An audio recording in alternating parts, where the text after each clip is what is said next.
नमो बुद्धाय मित्रांनो, आपल्या सर्वांचे आपल्या मनपसंत चॅनल मनशांतीवर स्वागत आहे. आपण मिलिंद प्रश्न या ग्रंथाचे वाचन करीत आहोत. चला तर सुरू करूया आजच्या वाचनाला. उपभाग 77.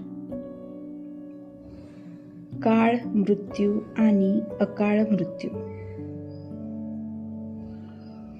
भंते नागसेन, मरणारे प्राणी केवळ मृत्यूमुळेच म्हणजे आयुष्य भरल्यामुळे मरतात की काही अकाळ मृत्यूमुळेही आयुष्य न भरताही मरतात? महाराज, मरणारे प्राणी काळ मृत्यूमुळे व अकाळ मृत्यूमुळे सुद्धा मरतात. भंते नागसेन, काळ मृत्यूमुळे कोण मरतात आणि अकाळ मृत्यूमुळे कोण मरतात? महाराज, आंब्याची, जांभळाची किंवा कोणत्या इतर झाडाची काही फळे पिकल्यावर पडतात, तर काही फळे पिकण्यापूर्वीच पडत असतात. असे तुम्ही पाहिले आहे का? होय भंते, पाहिले आहे. महाराज, ही पडणारी फळे पूर्ण काळ भरल्यामुळे पडतात की काही अकाळीही पडतात? भंते, ज्या फळांची पूर्ण वाढ होऊन पक्व झाल्यानंतर पडतात ती फळे काळ भरल्यावर पडणारे असून जी फळे कीड लागल्यामुळे, काठीने पाडल्यामुळे, वादळ वाऱ्यामुळे किंवा आतल्या आतच कीड लागून सडल्यामुळे पडतात ती अकालीच पडत असतात.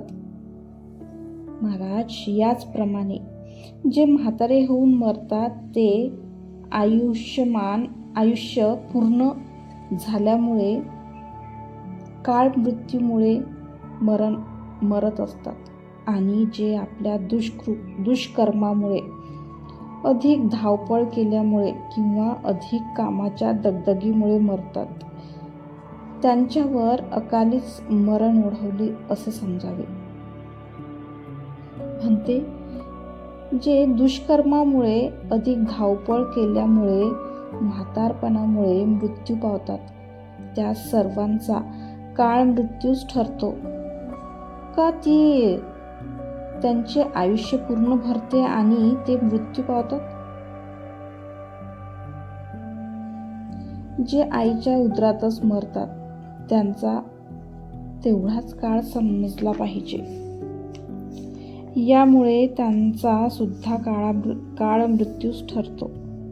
जे प्रसूतिगृहातच मरतात त्यांचीही तीच आयुष्य मर्यादा समजली पाहिजे. जे 1 महिन्यानंतर मरतात त्यांचीही तीच आयुष्य मर्यादा समजली पाहिजे. जे 100 वर्षाचे म्हातारे होऊन मरतात त्यांचे तेच आयुष्य समजले पाहिजे.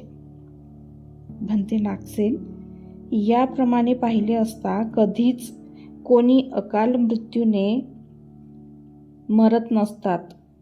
जे कोणी मरतात ते सर्व काळ मृत्यूमुळेच मरत असतात. महाराज, 7 प्रकारचे लोक आयु पूर्ण होण्यापूर्वीच अकाली मृत्यू पावतात. कोणते 7 प्रकार? 1. उपवाशी माणूस अन्न न मिळाल्या कारणाने पोटाचा अग्नी भडकून अकालीच मरतो. तहानेने व्याकुळलेला माणूस पाणी न मिळाल्यामुळे, हृदय सुकून गेल्यामुळे अकालीच मरतो. साप चावलेला योग्य औषध न मिळाल्यामुळे अकालीच मरतो. विष प्यायलेला माणूस योग्य औषध न मिळाल्यामुळे अंग प्रत्यंगाचा दाह होऊन तळमळून मरतो.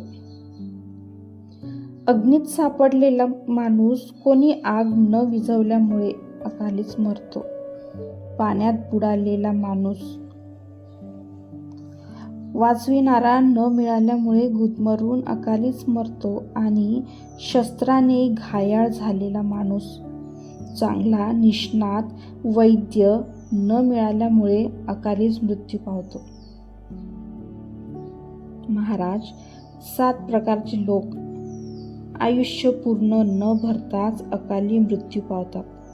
या सर्वांना मी एकच पातळीत मानतो. मृत्यूची 8 कारणे. महाराज, प्राणी 8 कारणाने मरतात.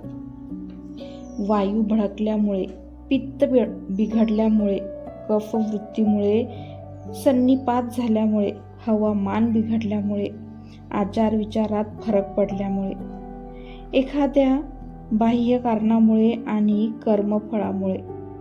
महाराज, यापैकी कर्मफळापासून होणारा मृत्यू तो काळमृत्यू, उचित समयी आलेला मृत्यू होय.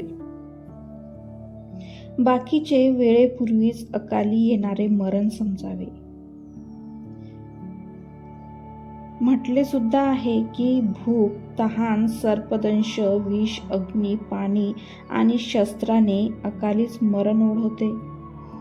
वायू, पित्त, कफ, सन्निपात आणि हवामानात बिघाड झाल्यामुळे, अविचारामुळे आणि बाह्य कारणामुळे व कर्मफळामुळे अकालीच मरण येते.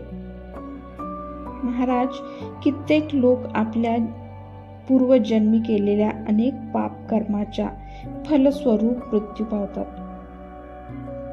जे लोक या जन्मी इतरांना उपवाशी ठेवून मरतात, ते लाखो वर्षपर्यंत म्हातारपणात, तारुण्यात किंवा बाळपणी सुद्धा भुकेमुळे त्राही होऊन तडफडत पोटाच्या अग्नीमुळे आतल्या आत काळी सुकून गेल्यामुळे तळमळत प्राण सोडतात. ते त्यांचे काळमरण होय.